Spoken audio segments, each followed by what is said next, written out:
Voilà, on va commencer notre séminaire Chai, qui est la suite du précédent. Et le sujet, bien évidemment, essaie de comprendre comment les nations peuvent se positionner par rapport à la Torah d'Israël, se positionner par rapport au culte, par rapport à quantité de choses. Et le sujet est bien sûr d'une actualité brûlante, en ce sens que, comme vous le savez tous et toutes, on ne compte plus aujourd'hui le nombre inimaginable et sans cesse grandissant de non-juifs qui s'intéressent à la Torah, certains de très près, d'autres de moins près, mais en tous les cas, qui s'intéressent à la Torah. Et le problème, effectivement, se pose de plus en plus. Comment gérer cette situation-là? D'autant plus qu'une grande partie de ceux qui découvrent et s'intéressent à la Torah s'éloignent ou abandonnent complètement leur foi précédente et donc, d'une certaine manière, se voient privés de toute la dimension culte qui occupait une grande partie de leur vie et qui maintenant, parce qu'ils se sont éloignés ou ont complètement abandonné leur religion précédente, se retrouvent dans une situation difficile parce que finalement, tout est encore au tout début. Comme je l'ai expliqué, je me répète, cette situation était peut-être prévue entre les lignes par les prophètes. Elle fait bien évidemment et sans le moindre doute partie du processus de la délivrance finale. Mais en tous les cas, d'une manière visible, claire, pratique, les maîtres d'Israël n'ont jamais parlé, jamais fait allusion à ce que nous vivons aujourd'hui. Et donc, automatiquement, nous n'avons pas été préparés à cette situation. Et nous sommes, comme je l'ai dit dans le précédent séminaire, nous sommes dans une situation où finalement des milliers de questions se posent et aucune réponse réelle ne peut être donnée. Parce que, encore une fois, nous sommes au tout début d'un processus qui, bien évidemment, va s'affiner, va se parfaire, va se préciser. Et bien évidemment, de nombreuses réponses vont être données à toutes ces questions qui, pour l'instant, restent des questions sans réponse.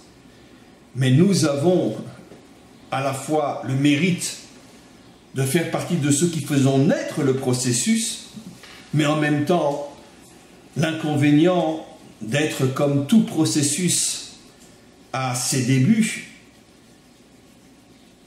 où rien n'est encore véritablement clair, rien n'est encore véritablement précis, on est un petit peu comme des personnes qui tâtonnons en pleine nuit et sans savoir exactement où on va et comment avancer.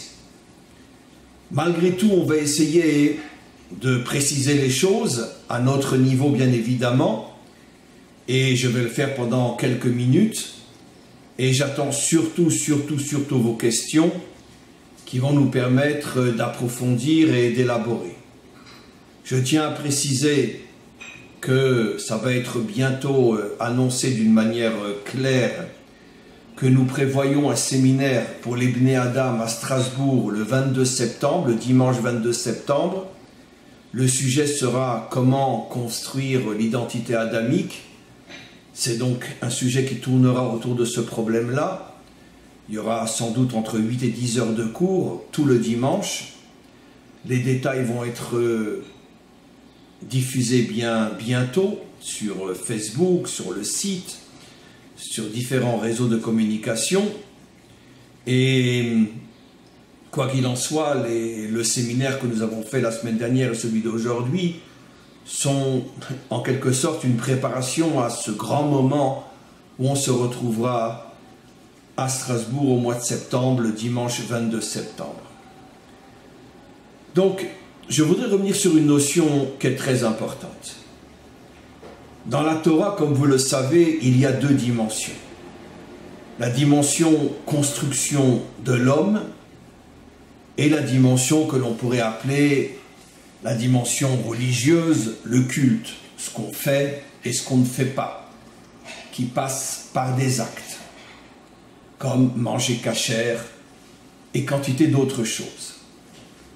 Alors, là où il n'y a plus de doute aujourd'hui, parce que les années passées jusqu'à aujourd'hui ont prouvé qu'effectivement, à ce niveau-là, il n'y a plus de questions à poser, toute la dimension dans la Torah qui permet de construire l'homme, c'est-à-dire ce que l'on exprime dans nos cours,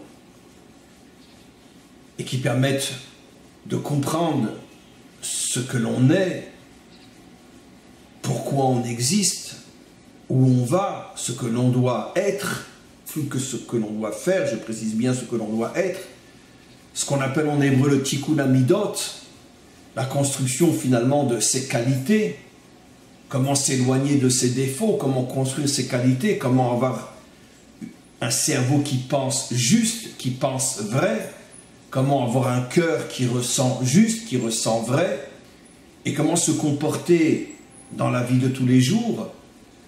Toutes ces notions-là, bien évidemment, qu'elles concernent les non-juifs autant que les juifs, sans la moindre différence. C'est la raison pour laquelle, d'ailleurs, selon notre tradition, il y a 70 peuples. Le chiffre 70 fait allusion, bien évidemment, au chiffre 7, qui fait allusion aux 7 qualités fondamentales dont je ne cesse de parler dans beaucoup de mes cours.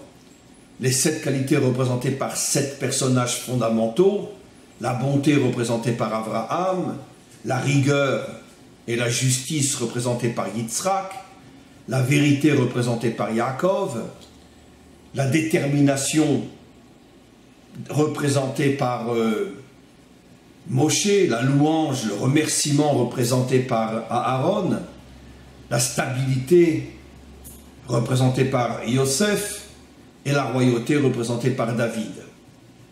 Ces 7 qualités donnent 70 peuples, comme pour dire que ces 70 peuples se divisent eux-mêmes en 7 grandes catégories, 10 peuples par catégorie, parce que dans chaque catégorie, dans la bonté par exemple, il y a une subdivision en 10, puisque chaque attribut contient les 10 autres, mais ça, je ne veux pas rentrer trop dans les détails.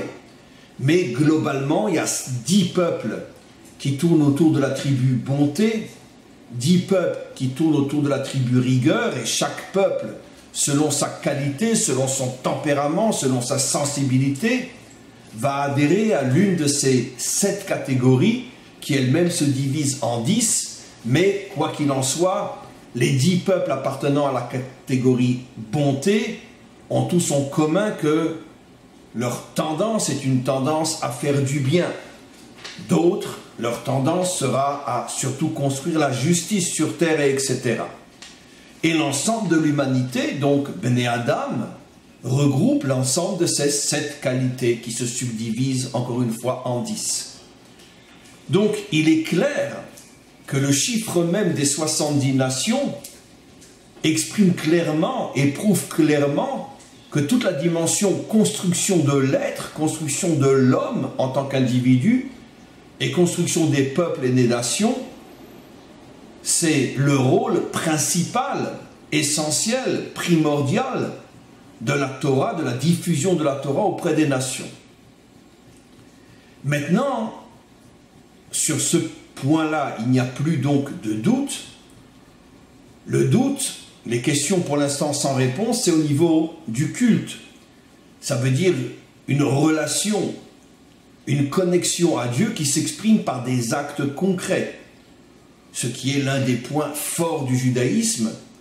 Depuis le moment où on ouvre les yeux jusqu'au moment où on les ferme pour aller dormir, on accomplit des dizaines d'actes qui traduisent et mettent en évidence notre connexion au Maître du monde durant les 24 heures de notre journée.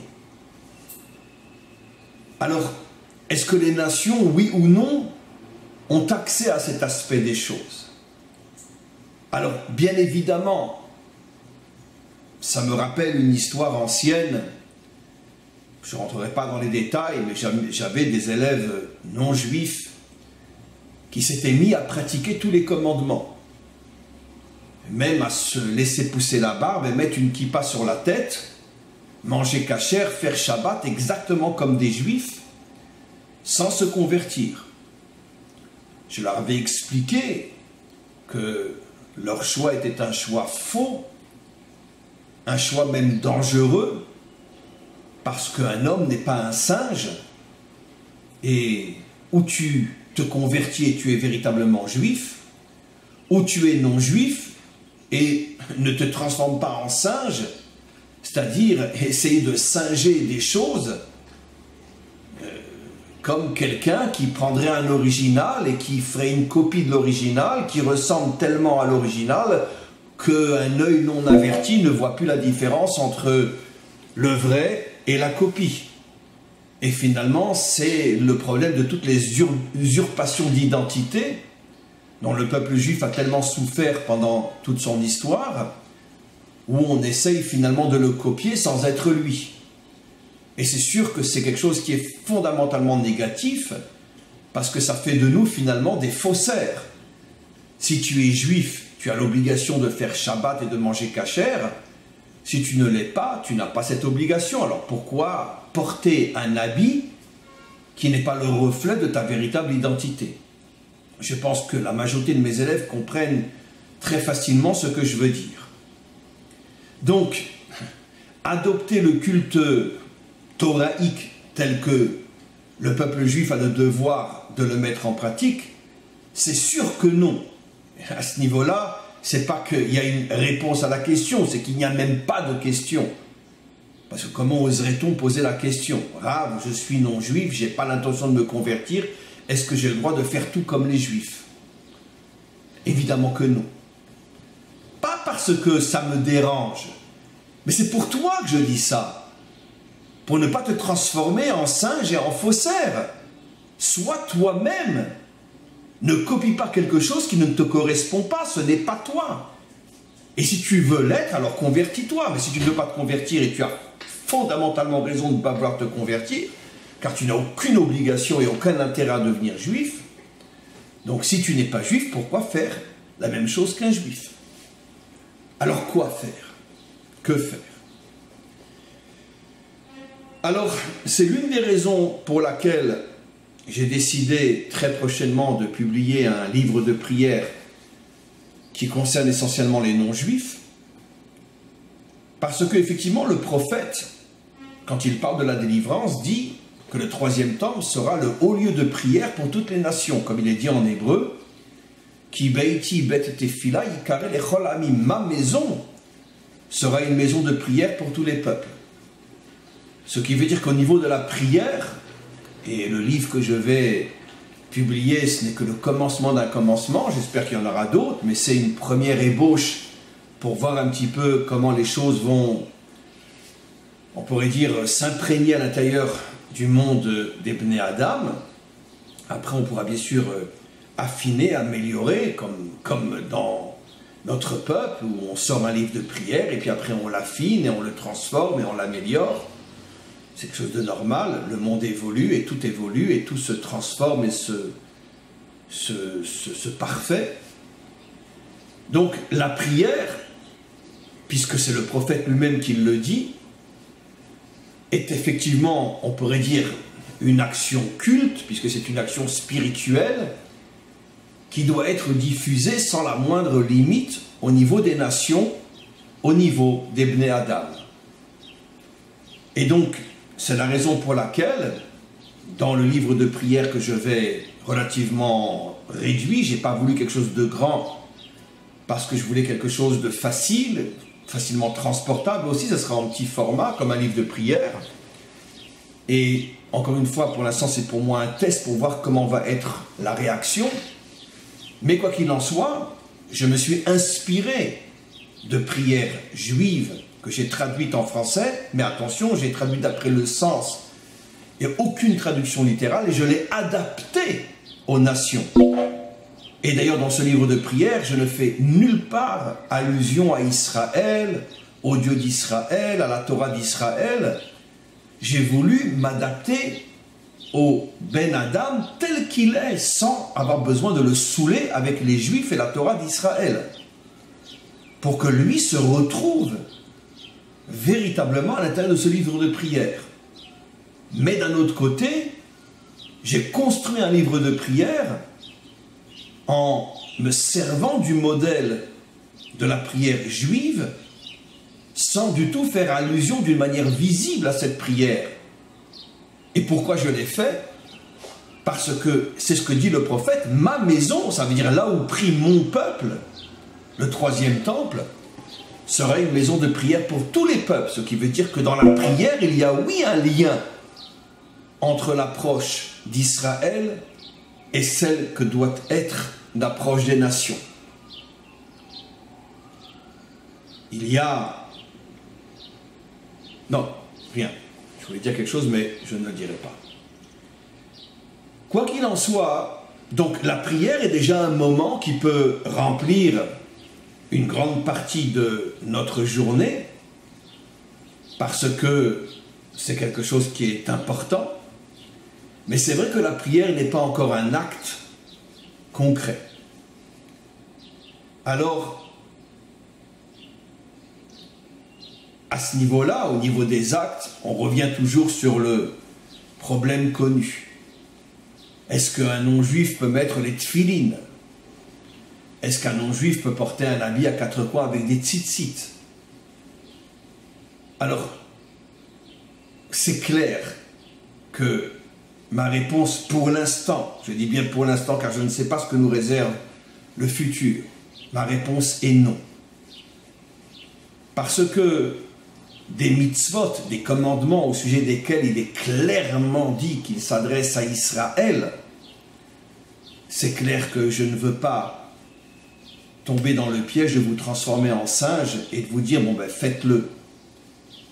J'ai trop de respect pour ce que vous êtes et je respecte trop votre identité pour essayer de vous transformer en singe et en faussaire.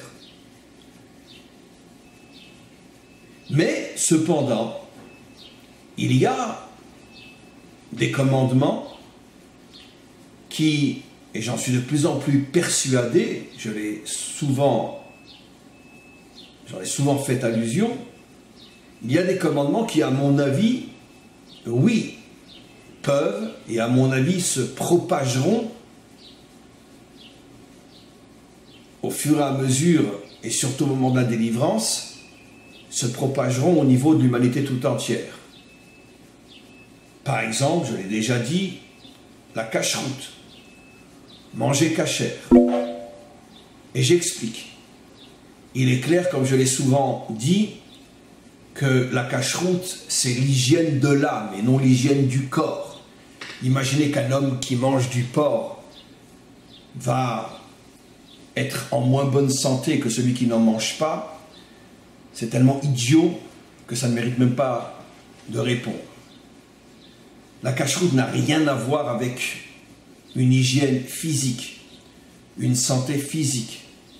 La cacheroute concerne uniquement l'âme, c'est-à-dire à partir du moment où l'âme veut se connecter à la Torah, elle a besoin d'une nourriture qui ne la dévie pas de la vérité que diffuse la Torah. Et exactement de la même manière que le corps, pour pouvoir fonctionner normalement, a besoin d'une nourriture qui lui convient, l'âme, pour fonctionner normalement, et sa normalité, c'est de fonctionner en recevant la lumière de la Torah, elle a besoin d'une nourriture qui va la préserver de toute maladie spirituelle qui l'empêchera de comprendre et de capter comme il faut la Torah. C'est pour ça que pour le peuple juif, qui lui a reçu, on pourrait dire d'une manière obligatoire, la Torah, la cacheroute est une obligation, même si de nombreux juifs ne la respectent pas. Pour les nations, les Bnei Adam qui se connectent aujourd'hui à la Torah, ça devient pour moi de plus en plus évident, de plus en plus clair, que même si ce n'est pas pour l'instant une obligation, ça le deviendra peut-être avec la vie du Mashiach, mais pour l'instant, je recommande véritablement, sans que ce soit absolument pas une obligation, mais je recommande véritablement aux Bnei Adam de commencer à manger cachère de faire à ce niveau-là de bons choix. Je ne dis pas du jour au lendemain de manger cachère comme moi je mange cachère, mais de commencer à se séparer de certains aliments qui sont clairement interdits dans la Torah et au fur et à mesure d'améliorer la cacheroute dans sa vie privée, dans sa maison, et d'aller en progressant au fur et à mesure qu'on intègre les choses. Il ne s'agit pas de brûler les étapes et de s'imposer des choses qui sont encore complètement au-dessus de nos capacités morales et même techniques. Parce que si je suis invité chez des amis qui ne mangent pas cachère, comment je vais faire? Je vais leur dire ah non, je ne mange pas ça. Peut-être qu'un jour on peut y arriver, mais pour l'instant ça s'appelle brûler des étapes. Mais déjà au moins chez soi à la maison, puisque personne ne nous dérange et personne ne nous contraint. Je pense que c'est une chose positive. Donc c'est déjà un aspect important de la vie qui nous connecte, malgré tout, dans les actes avec la Torah d'Israël. Pas uniquement dans la construction du cerveau, du cœur ou la construction de l'être, mais dans des actes précis. Que telle chose ne rentre plus chez moi et dans ma bouche. Et au contraire, je mange telle chose. Et d'une certaine manière, à partir du moment où je me nourris de la lumière et de la Torah, il est tout à fait normal et nécessaire que mon âme soit nourrie de cette nourriture qui me permet un accès plus profond, plus puissant avec la Torah d'Israël.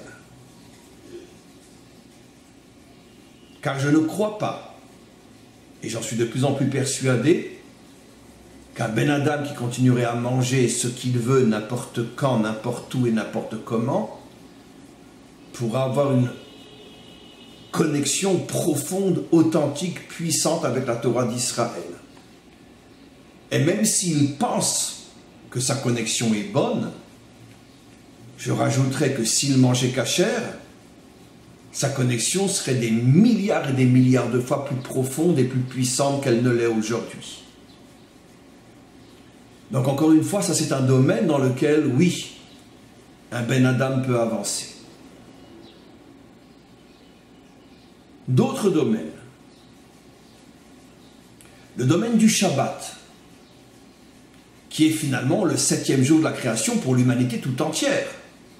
Le monde n'a pas été créé que pour les Juifs, et donc le 7e jour, qui est clairement dans la Torah le jour où l'on revient vers le Créateur, où l'on s'éloigne de ce monde matériel qui nous fait oublier finalement notre source créatrice, ce 7e jour concerne l'humanité tout entière. Là où tout de suite et immédiatement je mets un veto, c'est-à-dire que évidemment que le Ben Adam ne doit pas observer le Shabbat comme un juif l'observe, ne pas allumer, ne pas utiliser l'électricité et quantité de choses qui font partie des travaux interdits pour un juif le jour du Shabbat. Je ne dis absolument pas, même pas par allusion, qu'un non-juif doit respecter Shabbat comme un juif. Mais il y a dans Shabbat d'autres aspects extrêmement importants, comme tout simplement le fait de se couper au maximum de la vie matérielle, de la technologie qui nous éloigne finalement de choses essentielles comme la réunion de la famille. C'est clair que je ne verrai aucun problème à ce que le Shabbat, on n'ait pas constamment son téléphone dans la main, son WhatsApp, son Facebook. On ferme son ordinateur, je parle pour un Ben Adam. On ferme son téléphone, sauf pour une urgence. On ferme la télévision et la radio. Et on se consacre aux choses desquelles on s'éloigne complètement durant la semaine à cause de nos activités professionnelles et surtout à cause de l'utilisation de toute cette technologie qui nous éloigne des choses essentielles comme être ensemble, le mari, la femme, les enfants, être ensemble autour d'une table, d'un bon repas, et passer 1h30 à 2 heures à être ensemble et à parler. Apprendre à se reconnaître. Et parler de quoi? Parler de Torah. Il n'y a aucun problème à ce que, je ne dis pas que l'on parle que de Torah, mais on peut très bien le Shabbat, même si on est Bnei Adam, décider de consacrer ce jour à la reconstruction du couple, à la reconstruction de la famille. Et on reconstruit pas seulement avec le corps, c'est-à-dire la réunion familiale, mais aussi avec l'âme en y faisant rentrer des discussions autour de la Torah, en enseignant à nos enfants les principes élémentaires et fondamentaux d'une vie humaine de qualité. Parler avec ses enfants, parler de leur avenir, parler de leur présent, leur consacrer du temps, les écouter. Reconstruire la relation familiale avec son corps et avec son âme. Et bien évidemment, si on est des Bnei Adam qui vivons dans un endroit où il y en a d'autres, pourquoi ne pas s'inviter comme on le fait chez nous? Pourquoi ne pas décider, et ça viendra sans doute un jour, d'avoir un lieu où le Shabbat, on peut prier ensemble, on peut étudier ensemble. Donc il y a de quoi faire le Shabbat. Prier ensemble, étudier ensemble, et surtout, vivre et reconstruire la famille. Cette famille complètement détruite aujourd'hui, comme on le sait tous et toutes.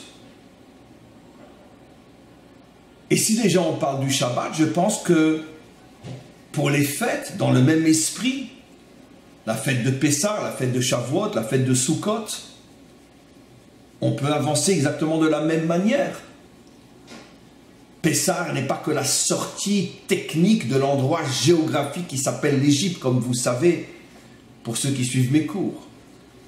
C'est se libérer de toutes les limites, de tous les mensonges qui nous tiennent prisonniers à l'intérieur de ce monde. Et donc on peut très bien aussi, si on est Ben Adam, fêter sincèrement, profondément la fête de Pessah, avoir un repas familial, et il n'y aurait aucun mal à manger de la matzah ce soir-là, et non du pain levé, et parler, échanger. Comment améliorer notre existence, comment nous libérer de toutes les modes, de toutes les pressions sociales, économiques, politiques, idéologiques, qui empoisonnent nos cerveaux et nous tiennent prisonniers à l'intérieur d'un grand troupeau qu'on appelle l'humanité, complètement conditionné par quelques bergers qui nous transforment en esclaves et nous privent de notre véritable liberté d'être ce que nous voulons être, dans le bon sens du terme. Si un Ben Adam étudie la Torah, pourquoi ne fêterait-il pas la fête de Shavuot aussi? On pourra en reparler plus dans les détails. Mais pourquoi, s'il comprend que la Torah est la lumière de sa vie, pourquoi vous m'avez compris, pourquoi ne ferait-il pas la fête de Shavuot à sa manière? Pareil pour la fête de Sukkot, qui est la fête de la Emouna, le fait qu'on comprend, ressent et prend sur soi que c'est Dieu qui nous dirige dans ce monde. C'est ça l'idée fondamentale de la fête de Sukkot.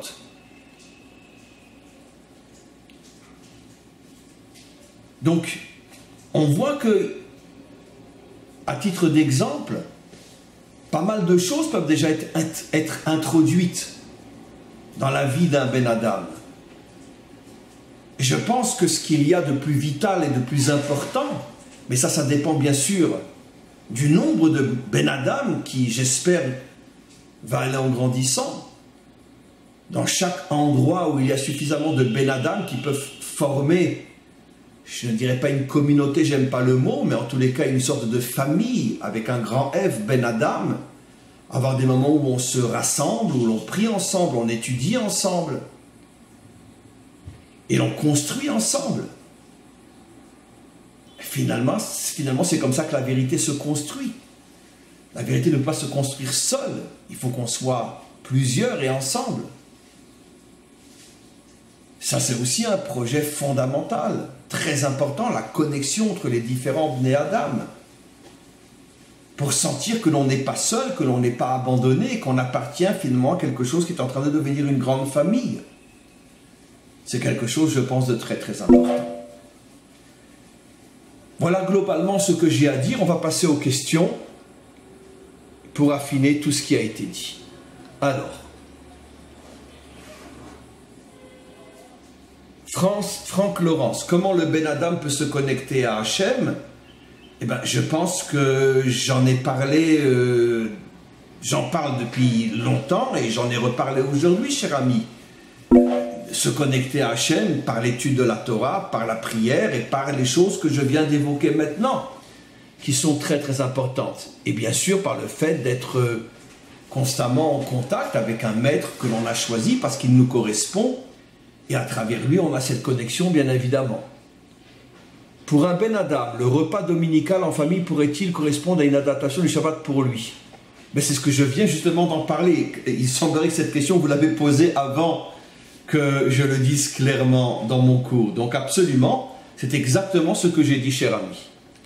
Marie-Claire, au travers de vos propos à propos du livre de prière, vous suggérez qu'en tant que Ben Adam, nous ne nous connectons pas au même Dieu que le Dieu d'Israël. Non, Marie-Claire, c'est pas ce que j'ai voulu dire. Ce que j'ai voulu éviter, et comprenez bien, c'est mon respect pour justement l'identité adamique qui m'empêche de vouloir constamment y mettre trop clairement et trop visiblement, mettre en évidence trop visiblement et trop fortement l'identité Israël. En tout cas dans un premier temps.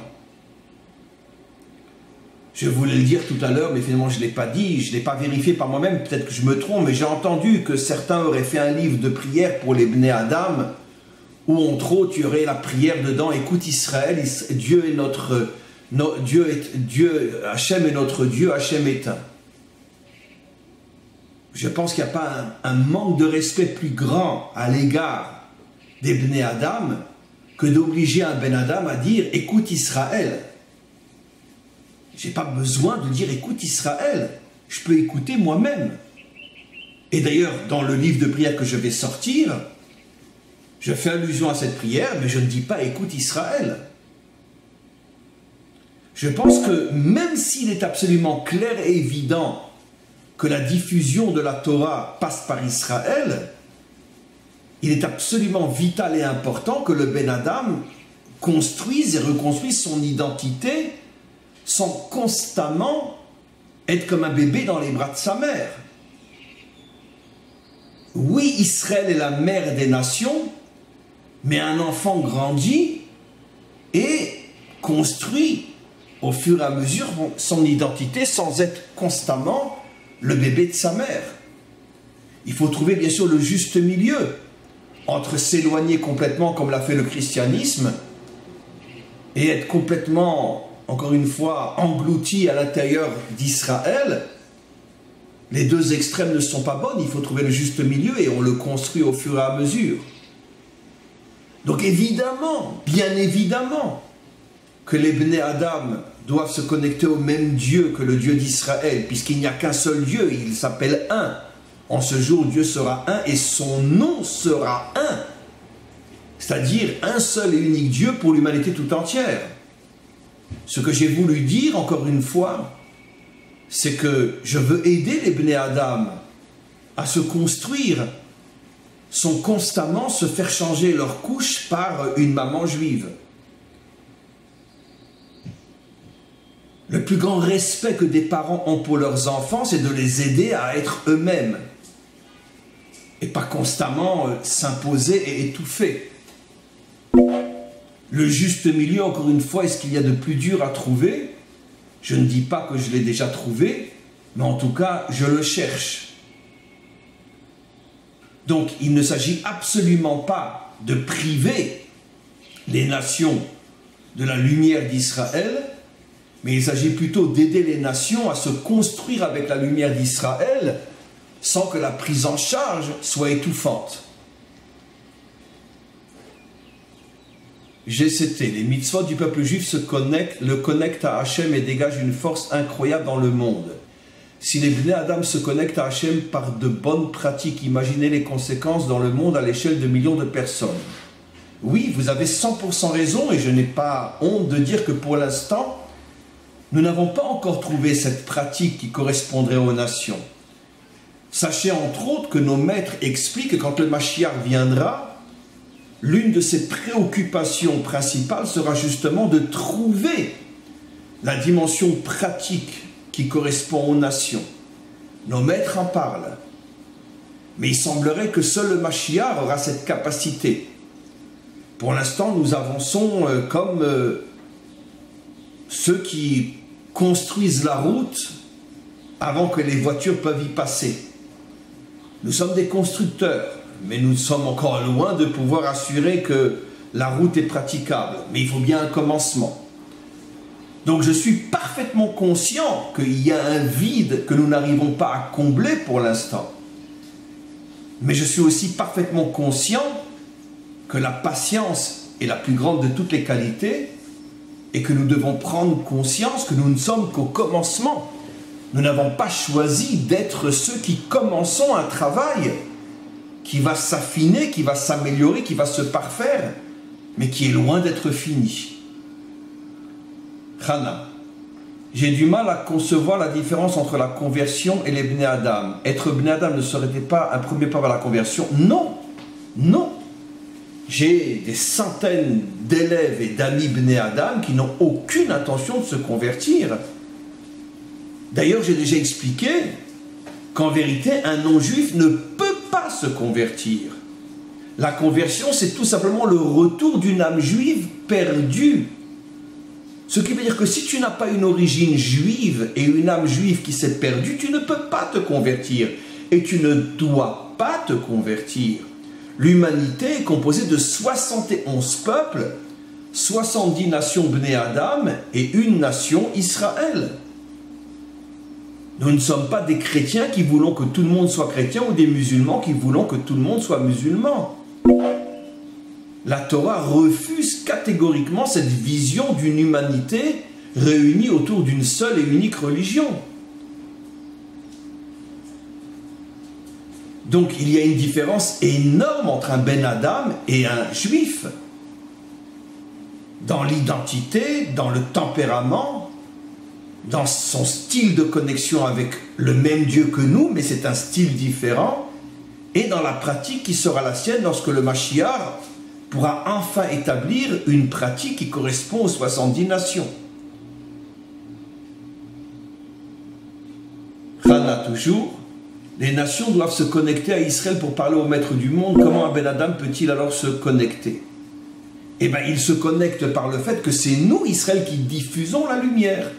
Nous diffusons les enseignements de Torah, nous diffusons des livres de prière, nous diffusons les enseignements parce que c'est notre mission. Comme un médecin, sa mission est de guérir, un ingénieur, sa mission est de faire avancer la technologie, un avocat de défendre le droit, etc., etc.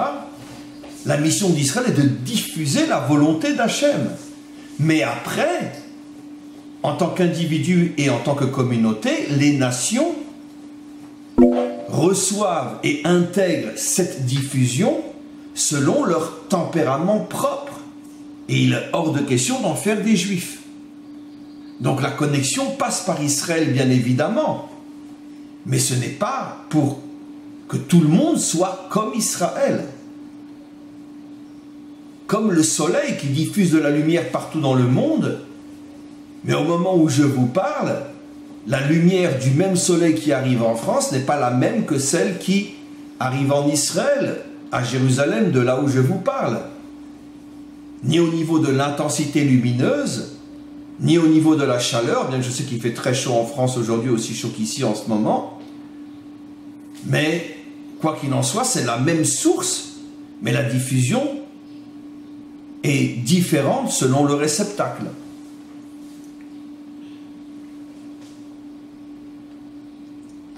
Guest, Hachem nous a tous créés différents et chaque nation et individu a sa façon de se connecter à Hachem. Bien sûr, Israël a sa mission et les nations ont leur mission. Donc Rav, vous aidez les nations à assumer leur identité en soi. Merci pour ce livre que vous allez, etc., je pense, diffuser. Oui, je pense que le travail d'un homme authentique et sincère n'est pas de créer des sosies, des clones, mais de créer des identités différentes qui se respectent et s'unissent dans le respect, l'amour et la compréhension. Je pense que le plus grand crime, sur le plan bien sûr spirituel et moral, c'est lorsqu'un maître veut qu'absolument tous ses élèves soient comme lui et pensent comme lui et parlent comme lui. À plus forte raison lorsqu'il s'agit d'élèves non juifs. Même pour des élèves juifs, j'ai toujours refusé, je me suis toujours battu contre le fait de monter une secte, un courant où tous mes élèves seraient comme moi. À quand même plus forte raison lorsqu'il s'agit de non-juifs. Respecte l'homme tel qu'il est. Apporte-lui la lumière, mais aide-le à se construire avec la lumière que tu lui transmets selon son tempérament à lui. C'est ça la preuve de l'authenticité et de l'amour réel du prochain. Christine, Job n'était-il pas un Ben Adam? Que pourrons-nous donc apprendre de sa vie? Il mettait un point fort, par exemple, à préserver ses yeux. Effectivement, Job, d'une certaine manière, est un parfait exemple de ce que devrait être un Ben Adam. Il a lui aussi, bien sûr, ses défauts, ses chutes, ses manquements, mais ne vous inquiétez pas, même le Mashiach aura ce défaut, ses chutes et ses manquements, parce que sinon, si ce n'est pas un homme, moi personnellement, il ne m'intéresse pas. J'ai besoin d'un Mashiach humain et non divin. Donc, à partir du moment où je dis humain, il aura forcément aussi ses manques et ses défauts, malgré son extrême puissance spirituelle et morale et sa grandeur infinie, il ne sera qu'un être humain. Donc Job avait de graves défauts, comme notre tradition aussi le rapporte, mais ce n'est pas le sujet. Mais c'était effectivement un exemple d'un Ben Adam, d'un homme qui croyait, d'après notre tradition, dans le Dieu d'Israël, qui est en vérité le Dieu un, le Dieu de tous, et qui avait une vie morale et spirituelle exemplaire. Donc votre exemple est très très juste. Et d'ailleurs, notre tradition rapporte que le livre de Job a été écrit par Moshe lui-même. Et je pense qu'il y a là un enseignement fabuleux. Moshe, qui est le modèle juif par excellence, c'est lui qui a écrit le livre du modèle adamique par excellence. Pour bien nous faire comprendre que justement que le travail véritable d'un juif authentique est d'aider le Ben Adam à devenir lui-même un Ben Adam authentique, sans pour cela essayer de cloner le judaïsme et l'identité juive. C'était comment un Ben Adam peut-il construire sa crainte d'Hachem? J'ai déjà répondu en se connectant à un maître qu'il aura choisi parce qu'il sent que ce maître-là, juif bien évidemment, diffuse la Torah d'une manière qui correspond profondément à son être et à sa recherche. Donc déjà en étudiant auprès d'un maître juif qu'il aura choisi, et bien sûr, pas une étude intellectuelle, mais une étude qui descend dans son être et qui l'aide à se construire, à changer sa mentalité, sa vision du monde, sa sensibilité, à se construire véritablement. Et, comme on essaye de l'ébaucher dans ce séminaire, de prendre aussi sur soi des choses qui, dans la pratique, le construiront aussi, comme la prière, comme la cacheroute, comme le Shabbat tel que j'en ai parlé, etc.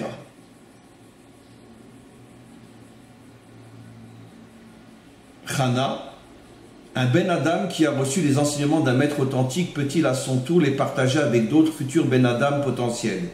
Bien sûr, bien sûr, bien sûr. Si un Ben Adam se sent les qualités d'un enseignant, et je répète, je rajoute, ce qui est très important, et ne cache pas la source de ses propres enseignements, comme l'a fait le christianisme, qui a tout pris du judaïsme et qui après a nié le judaïsme et s'est présenté comme étant la propre source de ses propres enseignements. ce qui a donné ce que ça a donné. Si le Ben Adam, dans ses enseignements, ramène constamment la source de ses enseignements, la Torah d'Israël est le maître que lui-même suit, et qu'il est capable, parce qu'il en a les capacités de transmettre à d'autres, bien évidemment, qu'il a le droit, voire même c'est un devoir de le faire.